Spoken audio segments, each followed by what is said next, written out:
Kasi lungkot naman ang daming Pilipino.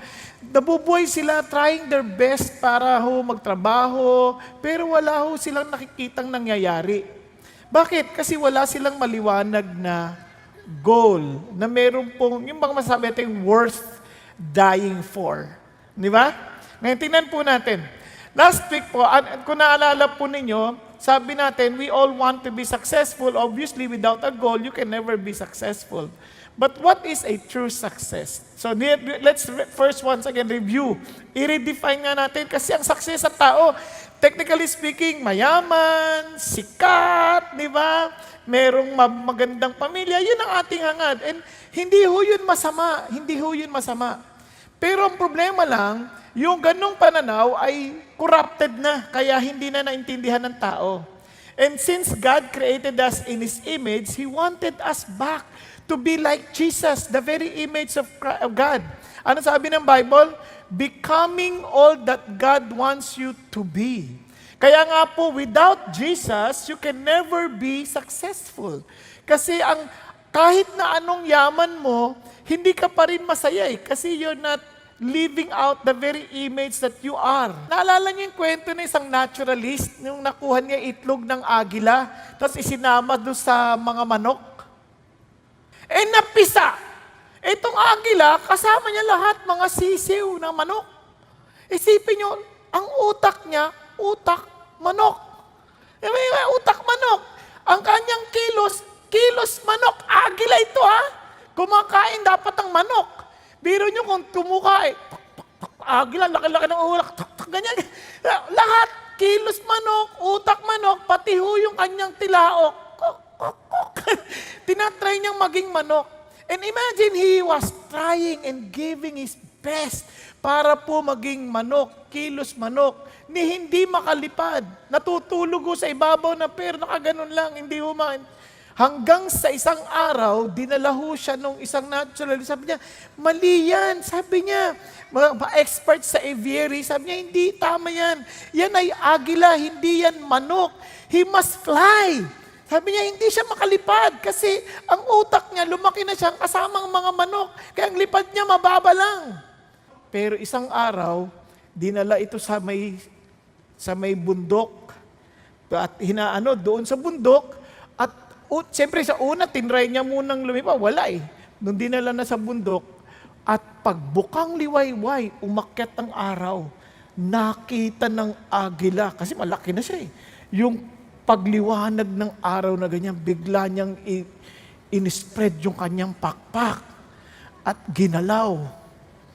At unti-unting lumipad na bilang totoong agila. Hanggat hindi ka na ibabalik sa totoong image mo, you will never, ever be successful. Kaya nga, it's becoming all that God wants you to be. Anong gusto ng Diyos mangyari sa atin? To be brought back to the very image of God. And who is that? The image of Jesus Christ. Because Jesus is the image of the invisible God. Nakuha natin.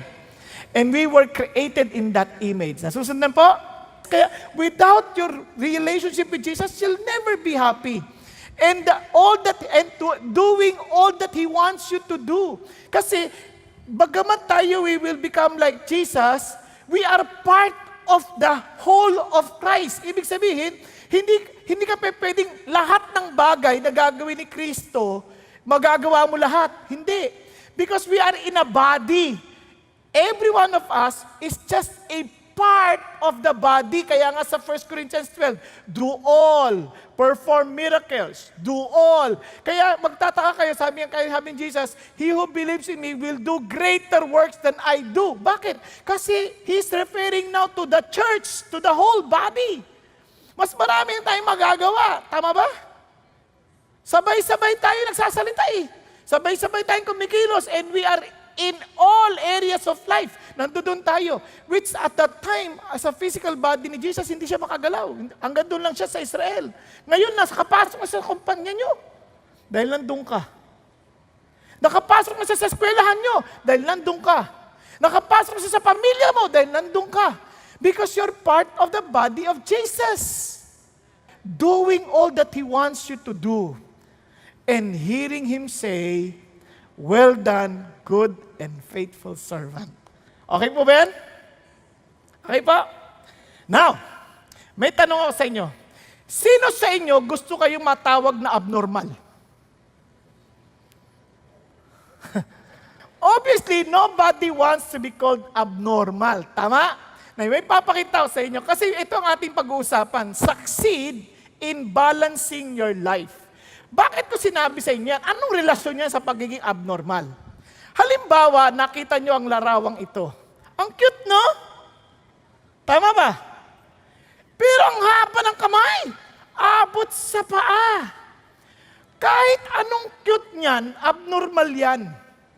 Hindi maganda, hindi balansyado. Tama? Dapat ang kamay natin kahit papaano hanggang dito lang. Pero kung abot pa, ano yan? Either maikli paa mo, o sobrang haba ng kamay mo. Tama? Eh, ang ganda-ganda mong babae, pero ganito kakapayat. Tuwan-tuwa siya. Ako rin natawa eh. Eh kasi, kahit anong ganda mo, abnormal ka pa rin, ang payat mo eh. Tama? Eh lalo na, ang ganda ng katawan mo. Pero ganito lang ulo mo. Ay, alam nyo, ganyan ang hindi balansyadong buhay. Merong abnormality. Christian life is a balanced life. Kasi dapat hindi siya abnormal. It must create a balanced life. Kaya nga po, ang Christian life, ganito. Si God ang sentro, ang ministry, others, work, family, yan ang nasa paligid. Pag umikot ng tama yan, ang nakikita mo si God lang. Pag umikot ng tama, nakita mo si Jesus. Ngayon, kapag tabingi yan, hindi balansyado yung buhay mo, gegewang-gewang yan. So, hindi mo makikita yung gitna. Kaya, tingnan mo yung katabi mo. Nakikita ba si Jesus sa kanya? Oh, yan ang tanong kaagad. Di ba? Kaya hindi mo pwede sabihin na iba ako sa pamilya, iba ako sa trabaho. Eh, pagka ganon, gegewang-gewang ka. Ikaw ay abnormal. Mas masama kung dalawa pagkatao mo. Split personality. Di ba? Iba ka sa opisina, iba ka sa simbahan, o sa grupo ng mga mananampalataya, tapos iba ka sa bahay. Eh, anong tawag sa'yo? Baliw. Ano ka niya? Kasi iba-iba eh. Hindi pa pwede. Kaya ang balansyadong buhay, kahit saan ka magpunta, kita si Jesus. Nakuha natin. Hello? Katingnan nyo si Jesus mismo. And Jesus kept increasing in wisdom and stature and in favor with God and men. Now listen to this. Ito ang buhay na Kristyanismo. It is life. How would you know na ito'y buhay? Lumalago. Lumalaki. The moment na nag-stop ka ng lumago, ay hindi ka nabuhay, patay na. Naintindihan natin? Kaya nga ho, alam nyo, may buhay to, gumagalaw, lumalaki. Now, tingnan nyo po yung importante ha. Now, tingnan nyo po ang iba't ibang area. Sabing ganon, wisdom, stature, favor with God, and men. Kaya, unang-una, it kept increasing. Ito ay palago ng palago. Ngayon, tingnan nyo po, succeed in balancing your life meaning you keep on growing. You keep on becoming better. You are improving. Kaya maraming tao, kahit sa negosyo, nabigo kasi they started so well. Tapos naging sanay na. Hindi na nag-aral. Nabigo na. Maraming estudyante ganyan. Nag-graduate. Nung pagka-graduate, graduate na rin. Ayaw na magtuloy-tuloy, hindi na nag-aaral. Hindi pa pwede yun. You keep on growing. Pakisabi sa katabi mo. Huwag kang titigil. You keep on increasing. Nagkakaintindihan? So yun ang idea ng Diyos. So ang balanced life is you keep on increasing. Alam niyo, amazing tong word na to. Kasi yung word na keep increasing coming from Procopto, ang ibig sabihin niyan, ang daming barriers para kang sumapasok sa masukal na gubat. Ibig sabihin, hindi ito automatic. Talagang sasadyain mo ito to keep on increasing. Nagkakaintindihan tayo? Hello? Nung kayo'y pumunta rito, yung iba sa inyo sinadya. Sinadya niyo pumunta kasi you want to learn. Tama ba? Yung iba, walang magawa. Mas malamig doon tayo matulog. So, hindi sa totoo lang. Kaya, pero may challenge pa din. Kaya may challenge pa rin. You still have to come. Diba? Tsaka tatanggapin mo yung pagtingin-tingin ng katabi mo sa iyo. Diba? Kasi kailangan mo you have to come. So, ibig sabihin talagang kailangan mo sadyain. Kaya, now listen to this. Si Jesus, He kept in increasing in wisdom, in stature. Now listen to this. Now that you do understand, di ba, naalala nyo, big hit, you need to understand your uniqueness. Tama ba? In the part of the body of Christ. Ito yung increasing dito. Since Jesus is the head and we are the body, now listen to this. This is how you should know na you are living a balanced life. You are contributing to the growth of the whole body. We are to grow up in all aspects into Him. Tama ba? Luwalago tayo sa aspeto lahat ni Jesus Christ. So in other words, yung utak natin, Lord, Ikaw lang talagang maluwalhati. Now, tingnan nyo. Who is the head? Even Christ. Now, from whom the whole body, being fitted and held together by what every joint supplies, according to the proper working of each individual part, causes the growth of the body for the building up of itself in love. Wow! Now, tingnan nyo mabuti ha. Ikaw ba nakakatulong sa paglago ng katabi mo? Kay Kristo? In the relationship of that person to Jesus Christ, nakakatulong ka ba? Andyan pa kayo? O pabigat ka? O sinisip-sip mo lang yung dugo niya? Pag sinisip-sip mo lang yung dugo niya, ang tawag dyan? Parasite. You're not really part of the body. Alam niyo, so many people, they claim to be Christians, but they never understood. Teka muna, you are just part of the body.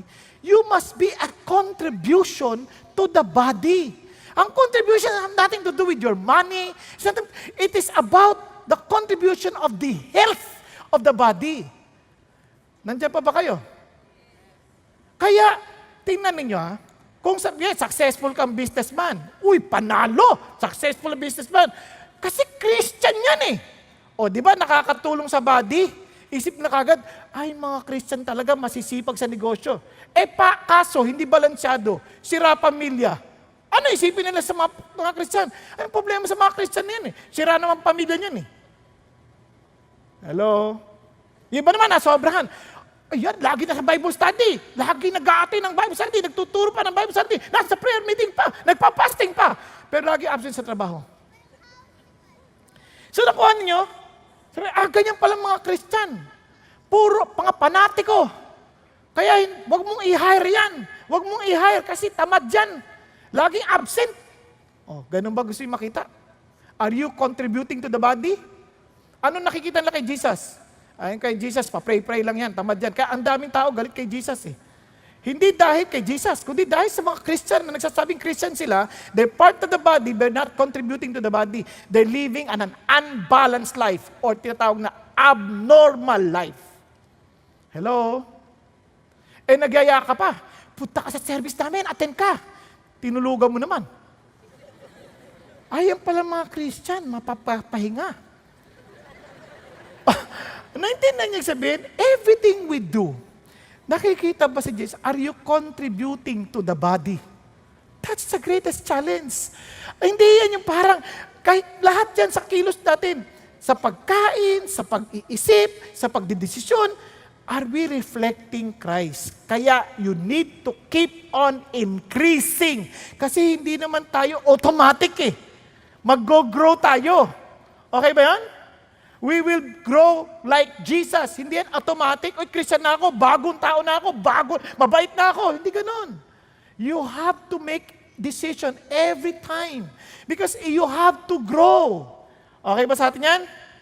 Now, let's continue. Kaya, let's go back to Jesus. And Jesus kept increasing in wisdom and stature in favor with God and men. Now, tinan nyo itong klase na to. If you keep on growing, ang sarap, relax ang buhay mo. Di ba? Ngayon, kunyari ikaw, hindi ka makakapasok sa opisina, marirelax ka ba kung alam mo wala ka nang kikitain?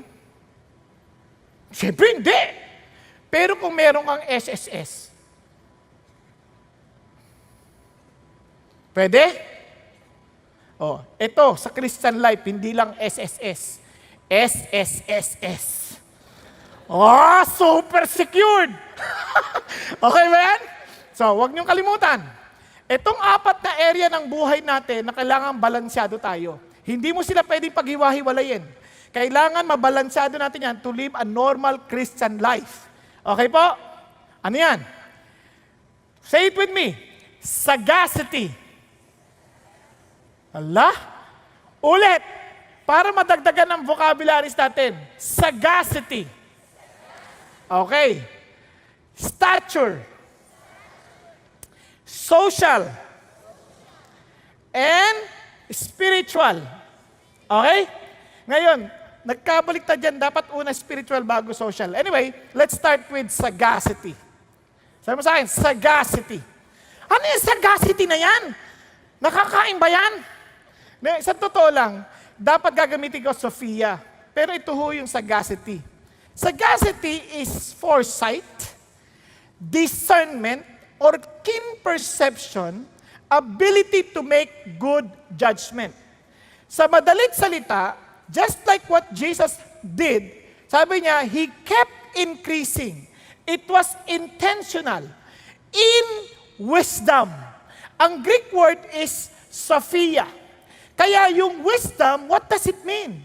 It is the ability to keep on growing in knowledge and apply it in his walk in his life. Nakuha niyo? Yung kaya sabi niya, he kept on increasing in knowledge and application. Hindi pwedeng maalam lang. Kanyari, kasi parang ganito yan. Maraming tao maalam. Ibig sabihin, knowledgeable. Tama? Pero hindi pinapractice. Ang tawag dyan, mayabang.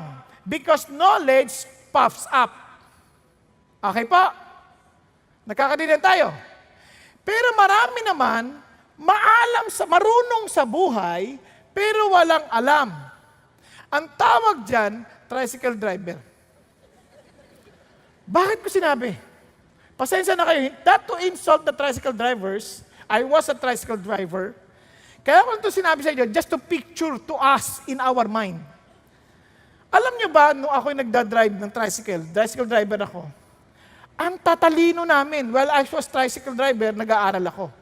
Ang tatalino ng mga tricycle driver, pakinggan nyo lang sila. Nasosolve nila ang problema ng Pilipinas.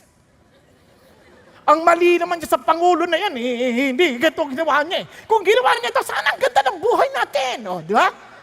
Narinig niyo ba yan? Pag pumapasada kayo at sumasakay kayo sa kanila, ang dami nilang alam sa buhay. Ang hindi lang maayos, yung pamilya nila. At saka yung tricycle. Hindi, natatawa lang. Mga drivers, ang tatalino niyan, marurunong yan. Drivers, ang gagaling niyan. Mumurahin nila ang pinaka-traffic enforcer. Ang hirap ng traffic enforcer na yan. Kaya tayo nagkakandar traffic. Walang kinalaman yung traffic enforcer. Tayong mga driver may problema. Hello? Kaya ang problema dito sa wisdom, dami nating alam, talino tayo. Minsan nga sa sobrang alam nating palusutin ang mga alam. Nakuha natin. Kaya ito yung challenge ng Diyos.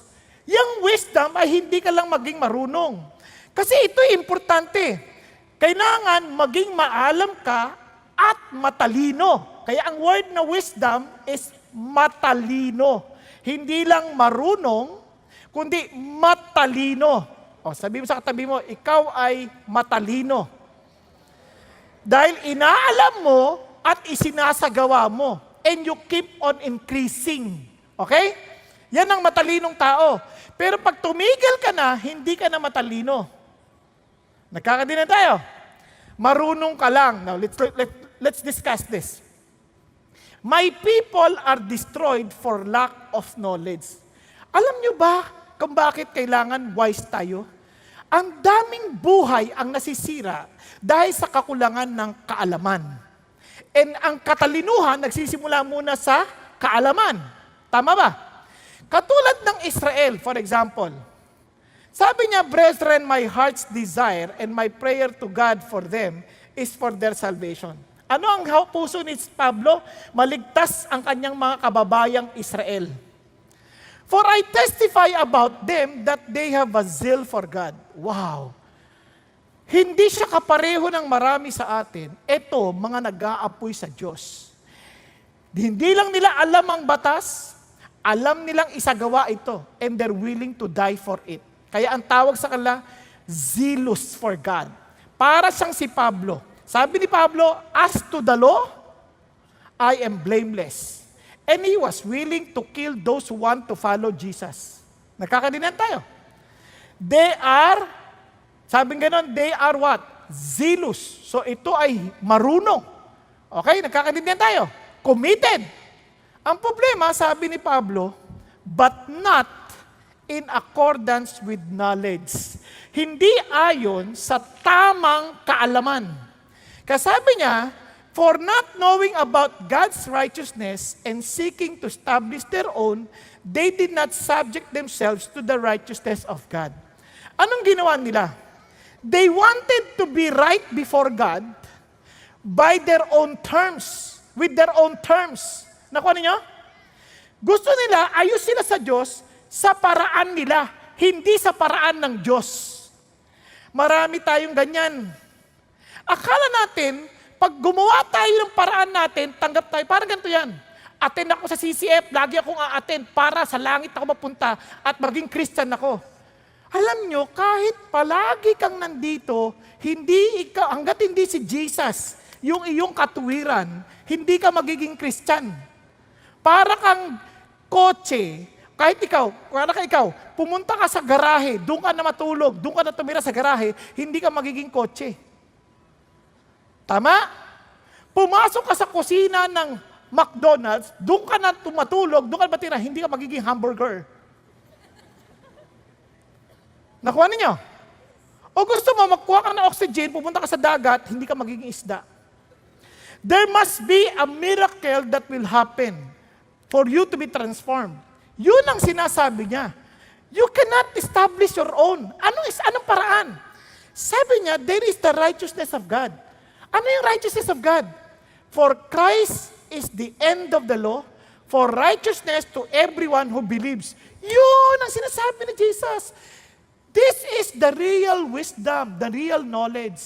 Hindi yung paraan mo, kundi yung paraan ng Diyos. At ang paraan ng Diyos, si Jesus lang. Nakakadiyan? Kaya hindi ang pagsapi sa CCF that will make you Christian. It is believing Jesus is your righteousness before God. Lord, kayo lang namatay sa krus, kayo lang ang katwiran ko. Nagkakaintindihan tayo. Andiyan pa kayo? Kaya ulitin ko, huwag kayong maging religyoso. Magkatotoo kayong magkaroon ng totoong ugnayan kay Jesus. That Jesus is your Lord. Yun lang. Kasi, sabi niya, therefore, if anyone is in Christ, he is what? A new creation. O, yun lang magpapabago sa'yo. Kaya unless a man is born again, maliban na may panganak siya muli, para maging bago ka ulit, maging totoo ka ulit, na isilang sa pamilya ng Diyos, you can never see the kingdom of heaven. Nagkakaintindihan? Kaya kahit anong bounty mo, in terms of marunong, nagpapakabait ka, lahat, wala yan. Kung hindi si Jesus ang sentro ng kabaitan mo. Alam niyo ba isang sakit natin, bukod sa ganung bagay, we will always be living an imbalanced life. Pagod tayo sa isang area, kasi hindi natin kilala kung sino tayo. We are trying to live a life that we are not. Gaya-gaya tayo. Gagayahin natin ibang tao na hindi naman tayo. Kaya nga tinanong niyo si Jesus kung bakit He was increasing in knowledge or in wisdom. Unang-una, tingnan niyo lahat ng talata na to. I am the one. I am He, the one. Sabi niya, I am the bread of life. Sabi niya, He said, I am the bread that comes. I am the, paulit-ulit, I am the living bread. Puro I am. Sabi niya, I am the light of the world. And you are, I am from above. Ano napansin niyo kay Jesus? Puro I am eh. And that I am. Ang pagpapakilala niya, ang linaw sa kanyang puso, kilala niya kung sino siya. Ikaw, kilala mo ba kung sino ka? Minsan gaya-gaya lang tayo sa ibang tao eh. Hindi na nakalimutan natin kung sino tayo. Kaya hanggat hindi natin alam kung sino tayo, maniwala kayo sa akin, you'll never live a balanced life. Maraming tao sabihin na, ako, tagasunod ako ni Kristo, I'm a Christian. Our country calls ourselves to be the only Christian country in the Far East. But look at us as a nation. Christian ba talaga tayo? Tayo nga pagdating dito we act. Pagdating sa parking pa lang, ang gulo. Parang hindi tayo mga Christian. Hindi kayo. Yung nasa parking. Yung mga sasakyan, hindi Christian yan. Naintindihan niyo ibig sabihin? When we talk against other people, parang, wow, talaga bang naintindihan natin ang Christianity? Yan. Minsan di natin kilala kung sino tayo eh. Listen to this Kung Christian ka, ibig sabihin, you are a committed follower of Jesus. Tama? Tama ba? Sumusunod ka kay Jesus. Ngayon, kung hindi ka naman committed follower of Jesus, huwag mo nang tawaging sarili mong Christian para hindi ka nape-pressure. Simple lang ang buhay. Kung gusto mong maglaro sa buhay at ayaw mong maging seryoso kay Jesus, itodo mo na. Para pag pumunta ka sa impyerno, sulit. Diba? Hindi yung parang, dito Christian ka, doon hindi. Tapos impyerno ka rin. Lugi ka. Sa totoo lang, sinasabi ko na sa'yo. Pero if you really want to see the beauty of Christianity, then todo mo. Huwag ka na magbiro. You need to know who you are. Remind yourself, I am the child of God. Kaya bakit ako nagwo-worry? Sasayangin ko yung energy ko sa worry. I know who I am. My Father takes care of me. Di ba? Nakuha ninyo? Bakit mo ubusin yung energy mo sa mga bagay na hindi, kilala mo ba talaga kung sino ka? Kung hindi mo kilala sarili mo, kawawa ka naman, papagurin mo lang sarili mo. Kaikot ka ng ikot. Papasaba ako sa exam nito, papasaba ako sa exam nito, papasaba ako. Sabi ng Lord, kilala mo kung sino ka? Hindi ko na nga alam eh. Di ba? Kung anak ka ng Diyos, mag-aral ka mabuti. Kung bumagsak ako, anak ka pa rin ng Diyos, hindi mo kailangan mag-alala. Your future is in my hand. Not in the result of your exam. Nakuha natin? Kasi, yan, indikasyon lang yan of where to improve on. But it does not define who you are. Pag nadapa ka, nagkasala ka, bangon ka ulit. Bakit? Hindi, anak ako ng Diyos, hindi ako pwedeng manatiling dapa. Because the righteous man falls 7 times and he rises up 7 times. Hindi pa pwedeng manatili akong dapa. Kung dapa ako, dapang isda ako. Hindi na ako babangon. Remember who you are. You are the child of God. Katanong sa sarili mo, why am I doing what I'm doing? Is it because I know who I am? I belong to Jesus. Hello? Pakisabi mo sa natutulog mong katabi. Do you really belong to Jesus? Then huwag kang pumayag na pinatutulog ka ng kung sino-sino. Bumangon ka, buksan mong yung mga mata. Nagkakaininan tayo? Remember who you are. Pag yung iinit ng ulo mo sa opisina, ting! Hindi. I belong to Jesus. Kahit napakasama ng mga tao na to, Lord, I belong to you. Kailangan kayong makita. Itong mga taon to, alam ko may araw din sila sa inyo. Diba? Relax ka lang. Huwag ka na makipagpatulan dyan. Minsan, huwag mo ibaba yung sarili mo. Kaya tinan nyo ha, paano ka magkakaroon ng wisdom? Paano? The beginning of wisdom is acquire wisdom. I-acquire mo talaga. Paano? How much better it is to get wisdom than gold, and to get understandings to be chosen above silver. Ano sabi niya? Kung paano ka naghahanap ng pera para sa pangailangan mo, ganunin mo ring hanapin ang wisdom. Halimbawa, pag umattend kayo ng service, bibigyan ko 1 milyon. Bumabagyo. Nasa bahay ka pa, tapos nagbabaha. Pupunta ka pa rin? Ha? Bakit? 1 milyon yun, no? Tingnan ninyo. Sabi ng Lord, wisdom is much better than gold. Di ba? Bakit pag bumabagyo, wala kayo rito? Tingnan nyo kalokohan natin. Diba? Puro tayo maalam pero walang talino. Di ba? Parang kunyari, life goals. Nag-share na ba kayo ng life goals? Sinuruan nyo na? Nung una, life goals, yes! Ginawa nyo na ba? Pinasa nyo na? Maalam ka rin Hindi ka matalino Di ba? Anong tawag sa di matalino? Ha? Uy, grabe naman yun, Bobo daw? Hindi naman. Mangmang. Gusto mo bang maging mangmang? Obviously, ayaw mo. Tama? Makasabi sa katabi mo, be wise. Ayan, tuloy tayo. Bakit? Sabi niya, the fear of the Lord is the beginning of knowledge. And tingnan nyo, hindi pwedeng hiwala yung knowledge sa wisdom. Fools despise wisdom and instruction. Kung talagang matalino ka, itong unang palatandaan yan, may takot ka sa Diyos. Kasi ang taong maalam sa mga science, sa agham, pero walang takot sa Diyos, hindi yan matalino. Hindi niya naintindihan ang buhay. Gusto niyo malaman? Tingnan niyo sabi ng Bible. Pakinggan niyo Sabi niya, wisdom shouts in the streets. She lifts her voice in the square. At the head of the noisy street, she cries out. At the entrance of the gates in the city, she shatters her saying. Kung talagang matalino ka, look at the people in the street. They never feared God. Look at them. Look at their lives. They have laughters outside, but they're crying inside. Kung nakikinig ka sa sigaw ng mga tao sa kalye, they are tired.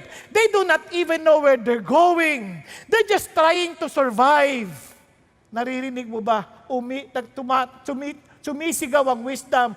Mga anak, tingnan niyo ang buhay niyo, tingnan niyo ang hirap ninyo because you have refused to fear God. Wisdom is calling. Are you willing to come? Alam niyo, kung totoo tayo, simple lang Alam niyo kung anong klaseng buhay meron kayo. You know the dryness deep within your heart, and don't fool yourself. Na wala, okay lang ako. Hindi totoo yan. You may look cute, but deep within your heart, you're lost. But the wisdom is telling you, anak, huwag kang gumayad sa mga tao sa kalye. They're lost. Tingnan nyo kung anong pinagagawa nila. Pilit nilang naghahanap ng meaning or significance sa buhay. Tingnan nyo silang mag-short.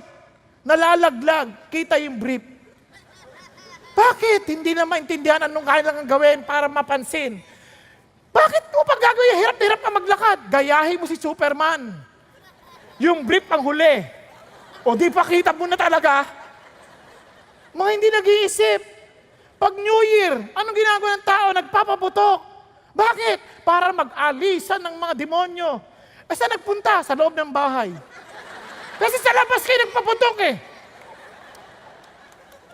Tingnan nyo, kung nakikinig ka sa wisdom, tingnan nyo kamangmangan ng tao, sabi ng Diyos. Tingnan nyo, araw ng mga santo, All Saints Day. Anong pinapakita? Puro demonyo. May sungay, sinaksak. Ano ba demonyo yun? Tingnan nyo kung paano tayo nililim lang ng mundo.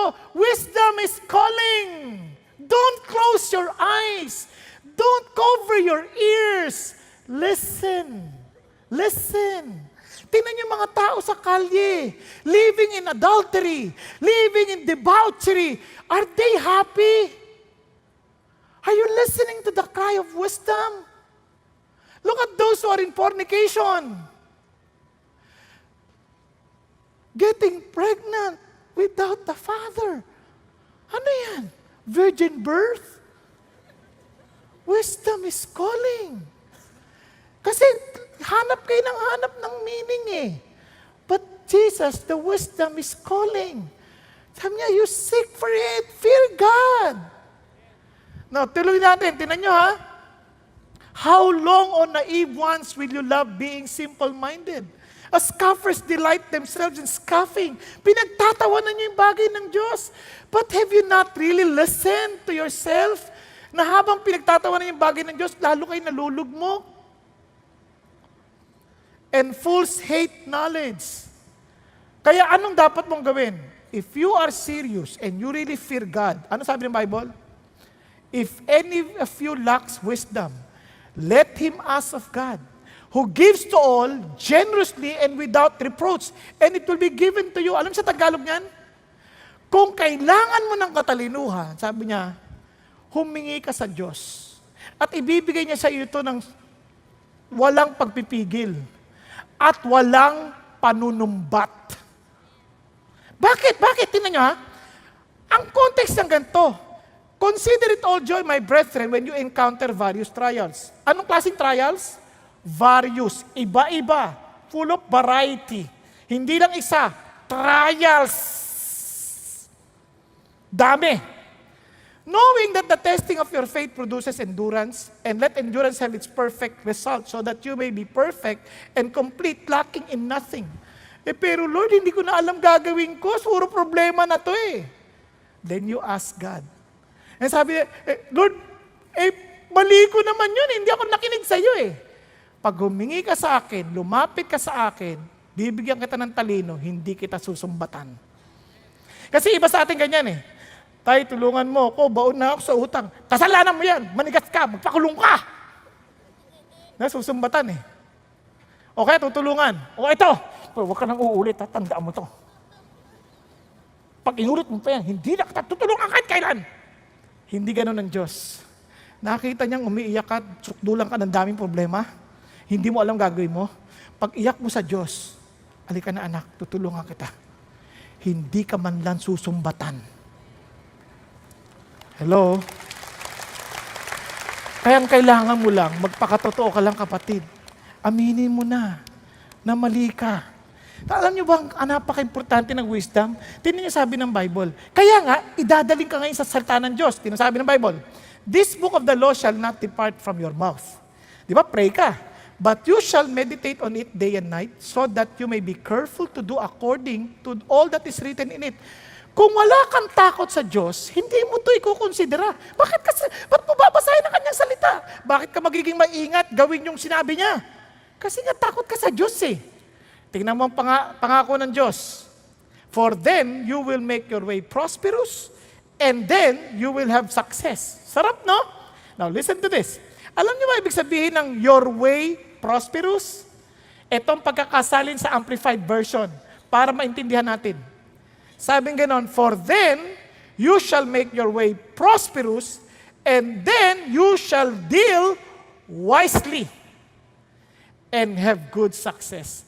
Tatalino ka. You will have understanding. If you obey God, you follow Him, you study His Word, you meditate on it, you apply it carefully, tatalino ka. You will understand what life is. Alam nyo, ang dami kong natutunan sa buhay dahil lang sa pagkaintindi sa Bible. Tingnan nyo, sabi ng Bible, gusto mong umangat, magpakumbaba ka. Ha? Paano nangyari yun? Dito dapat magpakayabang ka. Hindi mo naintindihan. We are living in an upside world. upside down world. Baliktad ang mundo natin. You want to be saved? Humble yourself. Ang pataas, pababa. Papakita ko pa sa katalinuhan ng Diyos. Blessed are those who are poor in spirit, for theirs is the kingdom of heaven. Sa kayo nakakita. Kaya pagod ang maraming tao because we're trying to prove to people who we are. Tama ba? Kilala ba kung sino ako? Ha? Ganun pa tayo. Kaya sabi ng iba, Hindi niya kilala sarili niya. Tulungan mo nga. Di ba? Kilala ba kung sino ako? May mga ganun pa eh. Tama ba? Tingnan sabi ng Bible. If you are poor in the spirit, just admit what you need. You don't have to prove anything. Di ba wise yan? Bakit? Sino dito ang nakakaalam ng lahat ng bagay? I don't care how intelligent you are, you don't know everything. Tama ba? Kung hindi ka hihingi ng tulong, hindi ka ba tutulungan? Kaya ang Bible ang talino. Ito pa sagot ng Bible. By wisdom, a house is built, and by understanding, it is established. Ang daming nasirang pamilya. Bakit? Walang alam, pumasok, nagpakasal. Dahil, sobra pag tumibok ang puso, walang magagawang sinuman. Di ba? Sabing ganon, pag ang pag-ibig pumasok sa puso ng ninuman, hahabaking ang lahat, mahamak ka lamang. Diba? Anong sinasabi natin? Wala kang trabaho, hindi mo pinag-aralan paano mag-asawa. Magtataka ka, yun na pangasawa mo na mukhang anghel, bruha pala. Nagbabago yan. Tingnan nyo ang kamangmangan ng tao. Isip natin na yung, kanyari, lalaki, yung babae, wow, ang bait niya, naninigarilyo. Sabihin ng lalaki, sabi mo, ayoko na naninigarilyo. Sige, hindi na. Next! Ikaw naman, paniwalang-paniwala na magbabago siya dahil sa'yo. Nakita mong umiinom. Ayoko nang umiinom. O hindi na. Tuwan-tuwa ka. Nung napangasawa mo, subukan mo. Naninigarilyo. Huwag ka magulo, pera ko to. Sunugin ko mukha mo eh. Bakit ganon? Dati magbabago siya para sa akin. Ito naman lalaki, akala niya itong babae, hindi magbabago. Hello? Panalo, napakahinhin pag kumakain. Pag napangasawa mo, nakataas ang paa niyan. Kakain, tanggal ang pustiso. Sayang to, sayang. Nagkakain lahat. Tapos yung katawang ganyan. Nagbago. Ngayon, hindi mo alam. Sa Lord, sasabihin niya, huwag kang titingin sa panlabas. Charm is deceitful. Tingnan mo yung pagkatao ng babae. Kaya marami tayo hindi nag-aasawa kasi tinitingnan nyo kagad yung magandang mukha eh. Huwag yung mukha ang tingnan ninyo. Yung karakter. Pero, pag sinabi kong puso, baka sabi mo, patingin ng puso mo, walang ganunan. Bastos yun, di ba? Kailangan tingnan mo how he responds. Ganon din sa lalaki. Tama? Nakakaintindihan tayo? Kaya, tingnan nyo, sa Bible, therefore, be careful how you walk, not as unwise. Christians are expected to be wise. Men, as wise, making the most of your time because the days are evil. So, paano? Sorry wala rito. Know the will of God. Ang sunod, be filled with the Holy Spirit. Then it teaches you the different roles. As wives, itong role mo. Husband, itong role mo. Di ba? Kasi dahil dyan, kaya, when there is no guidance, the people fall. But in abundance of counselors, there is victory. You want to gain wisdom? Tanda mo, hindi ka nag-iisa. You can ask counsel. But listen, counsel of the wise. Ibig sabihin, people who fear God. Now, let's go to stature. Ano yung stature? Talks about physical body. Yan sabi ng Bible. In stature, helikaya. Ibig sabihin, increasing in stature. Growing in the body. Bakit importante yan? Ulitin ko hindi mo pwedeng paghiwalayin yan, yung wisdom tsaka katawan. Kasi kahit maalam ka, alam mong gawin, pero ang katawan mo, wala nang kalakas-lakas. Basahin yung Ecclesiastes 12. Sabing ganon, remember the Lord while you're still youth. Kailan? Pagkabungal ka na, magsasanta ka tungkol kay Jesus? Sabing ganon, kailan? Laptitat. Ano, wala na. Hindi ko iniinsulto yung mga walang ipin, ha? Baka ma-misinterpret ninyo. God is just telling us that our physical body affects the way we behave. Kaya marami sa atin mainitin ang ulo. Bakit? Masama ang nangyayari. May nangyayari sa katawan na hindi mabuti. Hindi ko ina-excuse yung mainitin ang ulo, but I'm saying sometimes it affects the way we behave. Tama? Kaya sabi ng Bible, listen to this. Ingatan niyo yung katawan na yan. Palaguin mo yung katawan na yan. Bantayan mo yan. Because your body is the temple of the Holy Spirit, who is in you, whom you have from God, and that you are not your own. For you have been bought with a price, therefore glorify God in your body. So anong purpose ng body? Pakigising yung katabi mo. Anong purpose ng body? For God's glory. Not for you. Kaya nga, offer your body as a living sacrifice. Tama ba? Yung katawan na yan, templo ng Holy Spirit yan. You're not talking about long life here. Long life is a bonus. But even if your life is short, ang mahalaga, have you used your body for God's glory? Kasi kaya ako nasabi yan, si Jesus, 33 years lang, namatay. But He used His body to save us. Nakuha ninyo? Kaya yung katawan, it's not just taking care of our body to make it beautiful. No, for God's glory.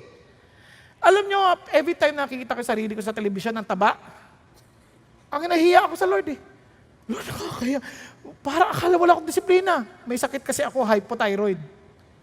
Nakuha ninyo, konti kinakain, tumataba ako.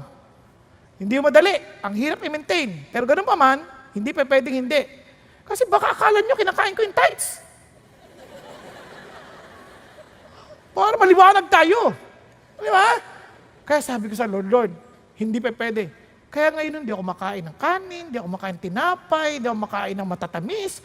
Bakit? Kasi nga, iniisip ko, my body is for the Lord. I want to look good for the Lord. Nagkakaintindihan? I want to be healthy for the Lord. Not for the sake of being healthy. Yung iba nagpapa-exercise ngayon, tapos titingin sa salamin. Kakatatlong buhat mo pala. Wala yan. Kahit maganda yung katawan mo, it's not for the Lord, wala din. Tingnan niyo sabi ng Bible. Tingnan niyo ha. Do you not know that you are a temple of God and that the Spirit of God dwells in you? Grabe oh. Kasi sabi niya, if any man destroys the temple of God, God will destroy him. For the temple of God is holy. That is what you are. Ano ka daw? Your body is holy. And that is what you are. Now look at this. Paano ba dinidestroy yung temple? Sabi ng Lord, do you not know that your bodies are members of Christ? Ano nga ang katawan bro? Membro ng katawan ni Kristo. Tama? Shall I then take away the members of Christ and make them members of a prostitute? O, isipin nyo, dinala mo sa Lexus yan. Yung katawan na yan. Kay Jesus yan. Sabi ni Jesus, hindi yan pan Lexus, hindi pan Pegasus, para kay Jesus. Nakuha ninyo? May it never be, sabi niya. Or do you not know that the one who joins himself to a prostitute is one body with her? For he says, the two shall become one flesh.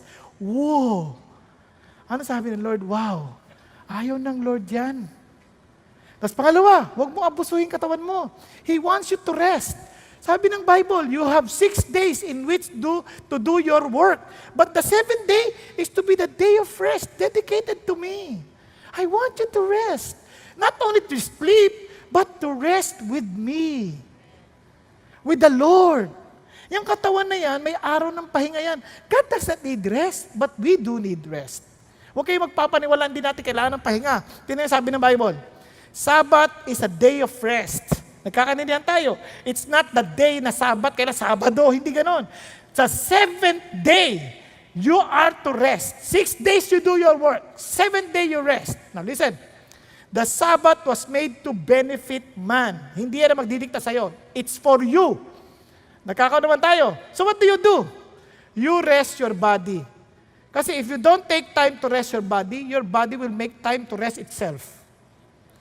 Then, if you feel guilty when you relax, medyo may problema ka na. Aside from that, when you rest your body, you also need to recharge your emotion. What things recharge you emotionally? You need quietness. Kailangan ng katawan yun. Kaya nga sabi nga may nagsabi, if you are always with human, you become inhuman. Kailangan mo magpahinga. Then you need to refocus your spirit. Kailangan mo ng time to worship God. Yun ang importansya of resting. Okay po? Okay, tuloy tayo ha. Sabi niya, you have to decide how many hours realistically want to spend working each week and then need to stick to it. Kailangan magdesisyon ka na. Ito, papaliwanag niyo. Kaya sabi ng Lord, listen to this. It is vain for you to rise up early, to retire late, to eat the bread of painful labors, for He gives to His beloved even in His sleep. Wow! Tingnan mo yung katabi mo. Ay, mapalad ka, nakatulog ka. Because God gives to His beloved even in their sleep. Hello? Kung inaakala natin that our provision depends on our time of work, you're wrong. God wants you to rest.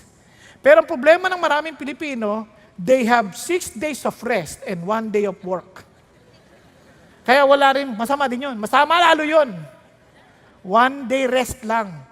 Kaya sabi ng Bible, tinan nyo, only someone too stupid to find his way home would wear himself out with work. Ang tawag daw sa mga taong wala na magawa sa bahay, hindi nila makausap ang pamilya sa sobrang pagod, sa katrabaho, ang tawag dyan? Stupid? Hindi too stupid. Ano sa Tagalog niyan?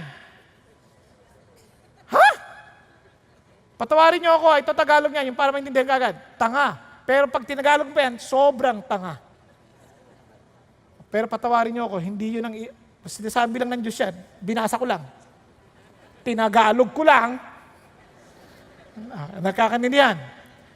Kaya ito, tandaan niyo, if the bow never unstrung, it loses its power. Parang sa gitara. Kaya listen to this. Kaya ang Diyos concerned sa katawan natin, pati sa pagkain. Sinabihan niya rin si Timothy, no longer drink water exclusively kasi may sakit sa tiyan. But shoot a little wine for the sake of your stomach and your frequent ailments. Hindi niya sinabing maglasing Ang sabi niya lang, gamot yon at that time, gamot. Magkakaintindihan tayo. Alam niyo bang, pati sa exercise, maging si Paul, he uses this. I discipline my body and make it my slave so that after I have preached to others, I myself will not be disqualified. Sabi niya, hindi yung katawan ko magdidikta ng dapat kong gawin. Yung ako magdidikta sa katawan ko kung ano dapat gawin para sa Diyos. Okay pa? Kaya ito, gusto niyo makatulog na maayos sa gabi? Tuturuan ko kayo. Tuturuan ko kayo matulog, tuturuan ko rin kayo magising. Masama yung walang gising. Okay? Una, ako, automatic yan. Ang cellphone ko, nasa baba. Ang kwarto ko, nasa taas. Hindi ko sinasama sa pagtulog. Sagabal yan. Paano kung may emergency? Basta kompleto ng pamilya ko sa bahay, hindi na alam kung wala nang masyadong emergency tatawag. Tama ba? Kasi pamilya ko kompleto na paano kung ibang pamilya? Problema niya yun. May pamilya sa sarili Hindi. Ibig sabihin, basta kompleto na kasi kailangan ko matulog. Ngayon, gigisingin naman ako ng Diyos. Alam nyo, kaya pag ang tao hindi na nag-a-alarm clock para magising, ibig sabihin, hindi kompleto tulog mo. Hindi ako nag-a-alarm clock. Kung nag-a-alarm man ako, nauuna ako sa alarm clock. Bakit? Alam ng katawan ko, nagigising na ako. Okay ba yan? At ang pinaka-importante, hindi haba ng tulog, kundi lalim ng tulog. Yung ibang haba-haba, pero kalahati na yung tulog niya. Haba nga, kaya pagod din pagising. Kailangan malalim na tulog. At alam niyo pa yung importante, ayon sa medical science, yung pinakamadilim na bahagi ng buhay mo, 10 to 2. Tulog na tulog ka dapat. O 10 to 3. Diba? Grabe no? Kasi nagre-recover yung katawan. Kaya, pagising mo, paano magising? Ito ang sikreto ng pagising. Huwag ka agad datayo. Ngingiti ka muna. Para maging positibo ang emosyon mo. Diba? Kasi iba magising. Alarm clock pa. Alam nyo, kaya kayo nag-alarm kasi bitin Ito, huwag kayo matutulog, nanonood kayo ng mga balita. Di ba? Lalaki, natutulog, pinatay. Paano ka makakatulog niyan? Huwag kayong makikinig ng mga ganyang balita. Kailangan matulog kayo, unahin si Lord ang basahin nyo, kausapin nyo si God, di ba? Para tahimik yung puso mo, makatulog ka ng mahimbing. Nakuha ninyo? Alam nyo, protektado ka ni God. Hindi yung lalaki, ninakawan. Ay, kawawa naman. Ito pa.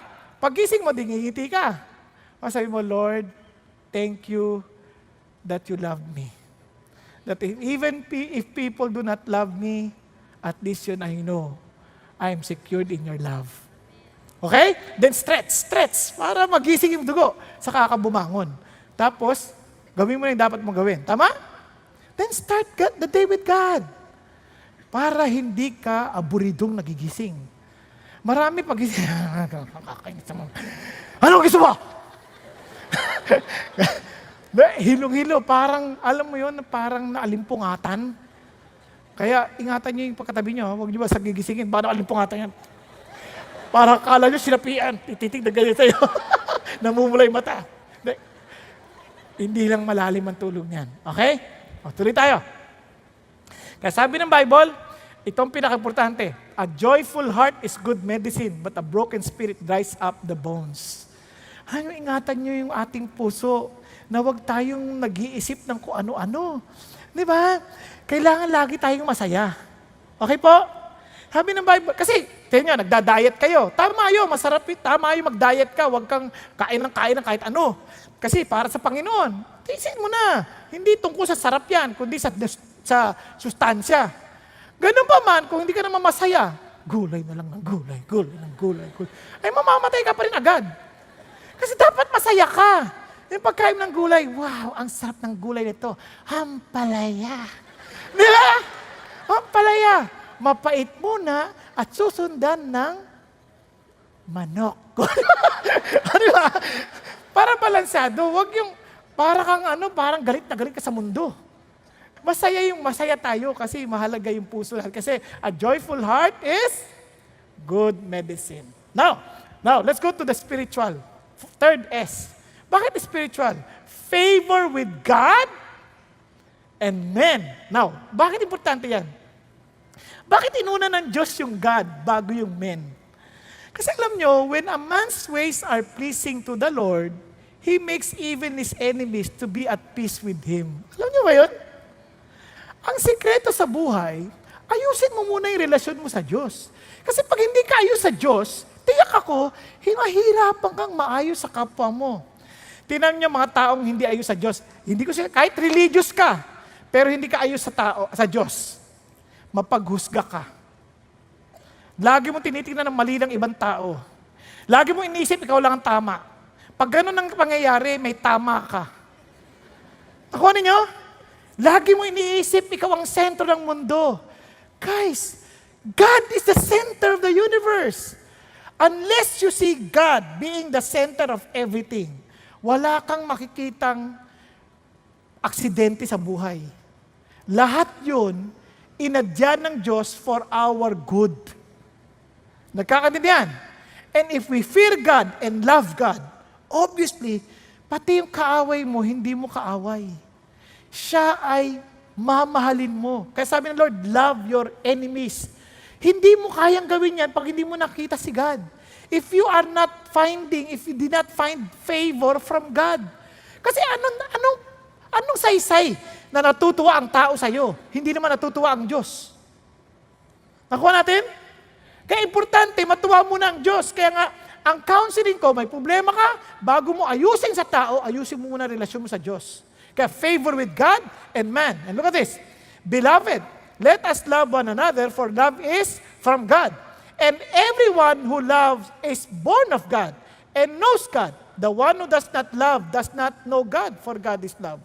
Hindi ka matututong magmahal kung hindi ka muna ayos sa Diyos. Tama ba? Hello? Kaya ang taong hindi mapagmahal, hindi ayos sa Diyos. He did not find favor from God. Now listen to this. Alam niyo yung favor na yan, dapat yan nag-i-increase. Kaya kept increasing in the favor of God. Bakit? Ito sabi ng Lord, but grow in the grace. Grow in the favor and knowledge of our Lord Jesus and Savior Jesus Christ. Ano sinasabi ng Panginoon? You need to keep on growing in favor of God. Akala ko ba we're saved by God's grace? Yes, we're saved by God's grace. But we grow in that grace. Nagkakaintindihan? We are not saved because of our work, but as we walk with God, the more we become intimate with the Lord, the more we sense His favor.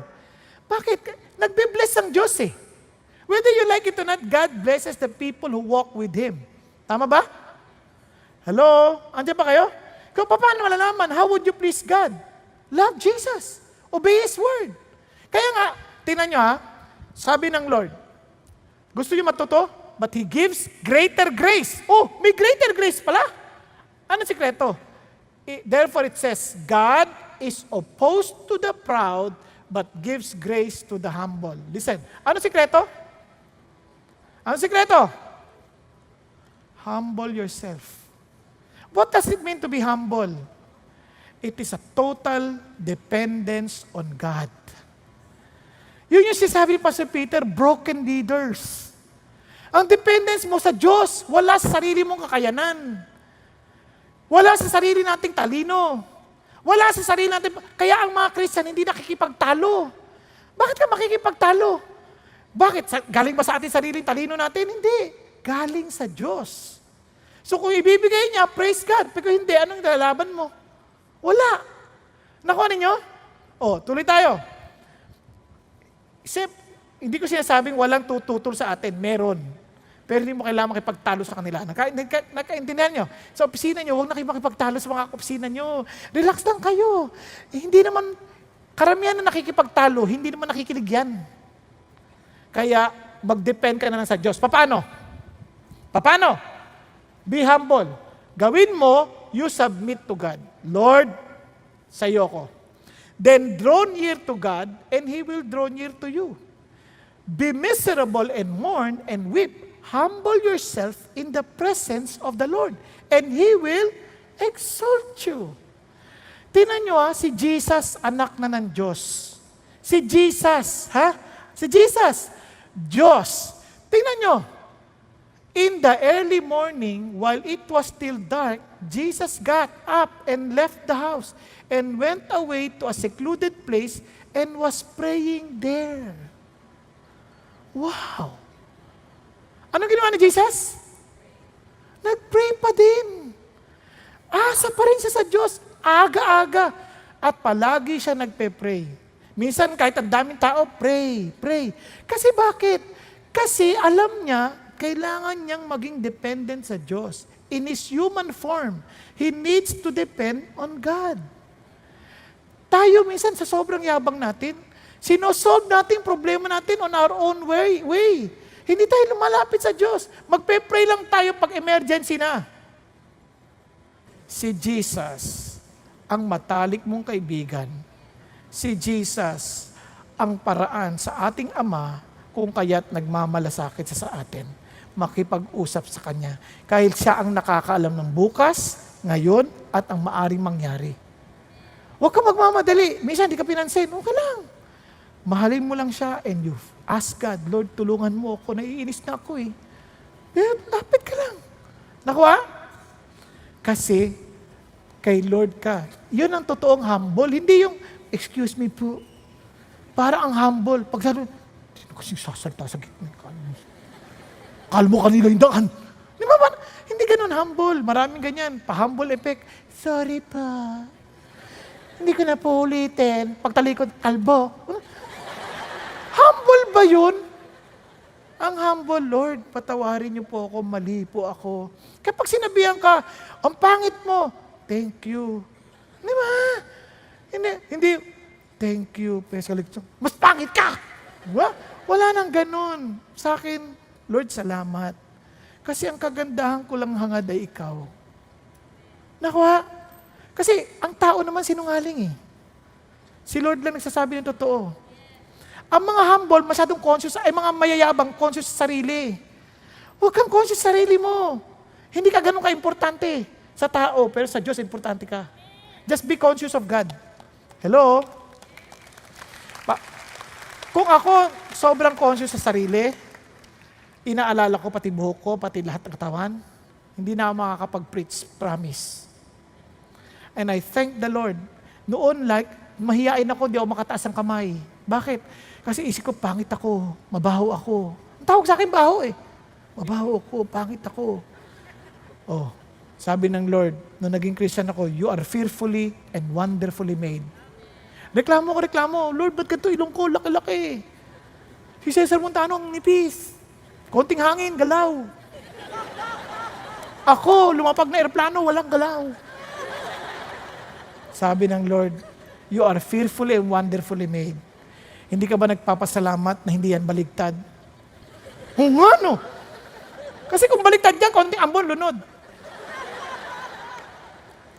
Ang importante, nakakahinga ka ba ng maluwag sa buhay mo? Amen? You trust God. You depend on God. You listen to God's judgment, not yours, because the favor of God is on those people who trust in Him. Amen?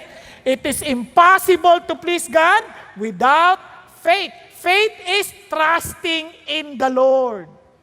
Kaya sabi ng Bible, therefore we also have as our ambition, whether at home or absent, to be pleasing to Him. And finally, social. Alam nyo, ang buhay ng tao, hindi lang po siya puro spiritual. Alam niyang makitao. Ang social, favor with men. He's not seeking for favor from men. He's seeking God's favor and he knows how to deal with men. Ang Christian, sobrang blessed tayo because we are people who must be easily to be with. Bakit? Hindi tayo judgmental. Mapagtanggap tayo sa tao, makasalanan o hindi, mahal natin, parang si Jesus.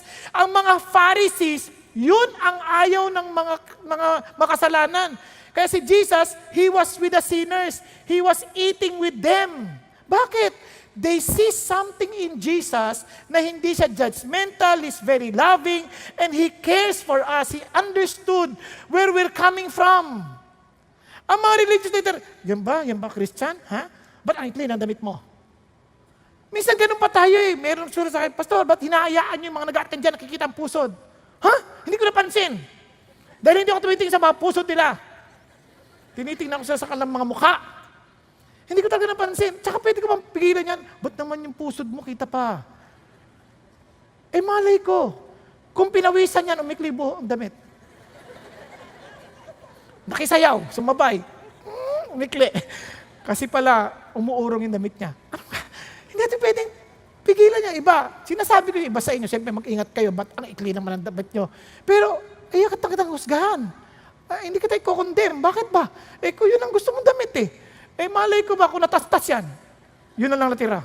Ay, ang ikli na, tsak. But what I'm saying is this, I'm not here to judge you. It's between you and the Lord. Nagkakanin niya. But, because I love you, I will also tell you, be careful next time. Okay po? Tingnan niyo Kaya ito ang ating social skill. And He appointed, even Jesus, He appointed 12 so that they would be with Him and that He could send them out to preach. Grabe, no? Alam niyo, we were designed by God to be with people. It's not good for us to be alone. Kaya sabi ng Bible, itong sa Christians, let us consider how to stimulate one another to love and good deeds, not forsaking our own assembling together, as is the habit of some. Ang calling ng Diyos is for us to help each other. Paano natin gagawin yan sa malaking ganito? Hindi pwede.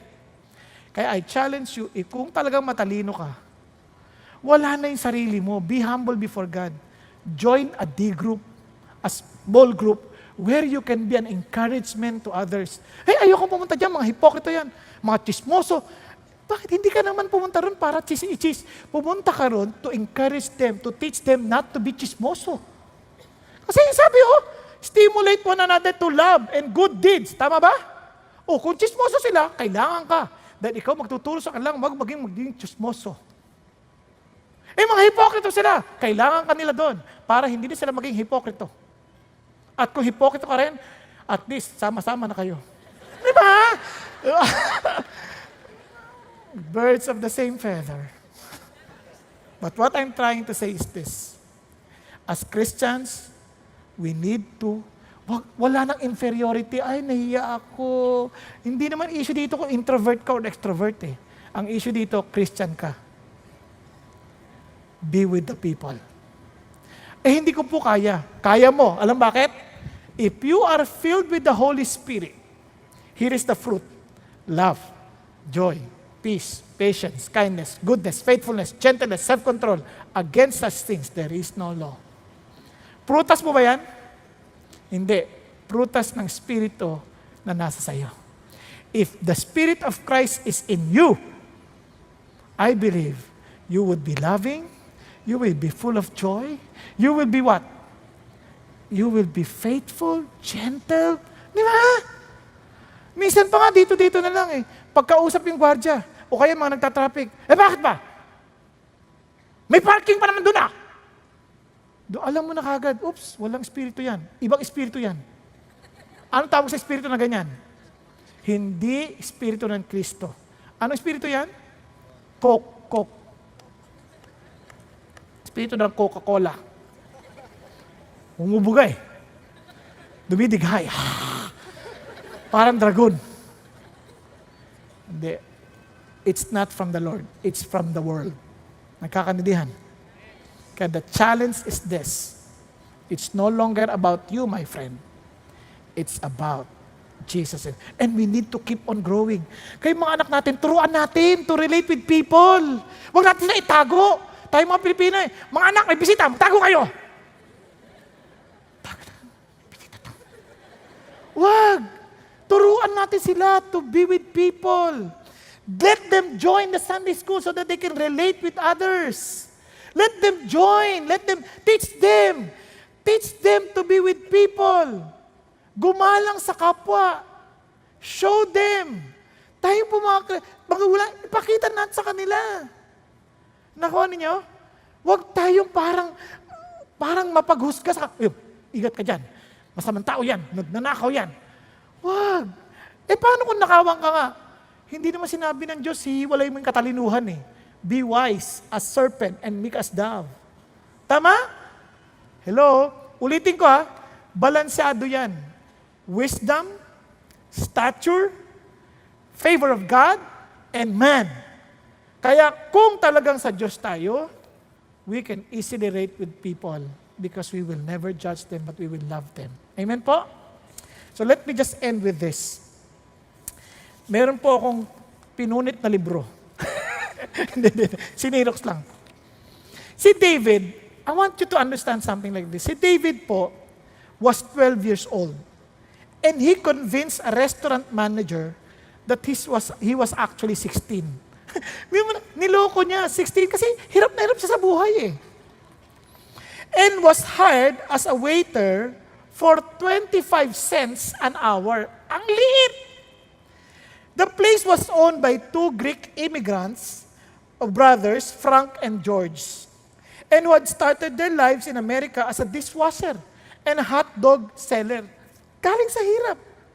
David remembers that they set high standard and never asked anything of their employees that they wouldn't do themselves. Hindi sila papagawa sa mga employee na hindi nila ginagawa mismo.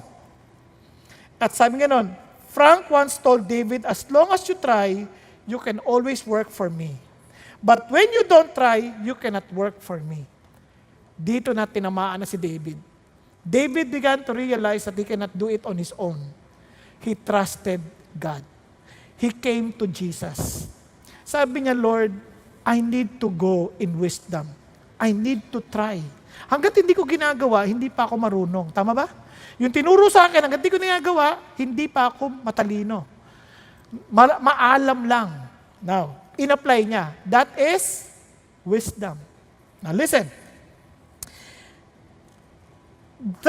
Trying meant everything from working hard to treating customers politely. Once when Frank noticed a waitress giving a customer a rough time, he fired her on the spot and waited on the table himself. David determined that would never happen to him. Talagang iniisip niya na kagad. Hindi yan pwede mangyari sa akin. He needs to make his body be subjected to himself. Kasi minsan tamad ka na, ayoko na maglingkod ng tao, ayoko na maglingkod ng customer. Naiinis na rin ako, but kinukonbisa niya, uy, customers are always right. Okay ba yan? So he made his body subjected to his goal. So tuloy tayo.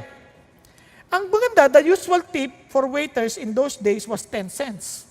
But David discovered that if we brought the food out quickly and was especially polite, he sometimes got a quarter as a tip. Wow, fruit of being sociable. Tama ba? He set a goal for himself to see how many customers he could wait on in one night. His record was 100. Grabe, no? Batang-bata, matalino, seeking for wisdom, trusting God. Now, alam niyo kung ano nangyari kay David? Bagamat patay na siya ngayon, ito nangyari kay David din. David Thomas is better known as Dave, the founder and senior chairman of Wendy's International Incorporated, a chain of 4,300 restaurants. Pag-isipan ninyo. Maraming tao, laging iniisip nila, pinabayaan kami ng Diyos. The truth is, you're not. But you are not willing to keep on increasing in wisdom, in stature, in favor with God and men. Ang sabi ng Diyos, I want you to live a balanced life because I want to make use of you that wherever you go, they will see me because of you. Nagkakaintindihan po. But you will never desire something like that. Hindi mo gugustuhin yung bagay na yan kung hindi totoo si Jesus sa'yo. Because Jesus is the head and we're just part of the body. Kung hindi totoo si Jesus sa atin, hindi nating hahangaring makita si Jesus sa atin sa lahat ng bagay. Hindi pagiging religyoso, kundi pagiging totoo kay Jesus. Tayo pong lahat ay yumukot, pumikit. Thank you, Jesus. Thank you, Lord. Kapatid, kung wala ang buhay ni Jesus bilang ulo ng iglesia sa iyo, you will never keep increasing in wisdom, in stature, in favor of God and of men. Kaya't kailangan tiyakin mong konektado ka kay Jesus. Kung di ka konektado kay Jesus, be humble enough to say, Lord, malayo po ako sa inyo.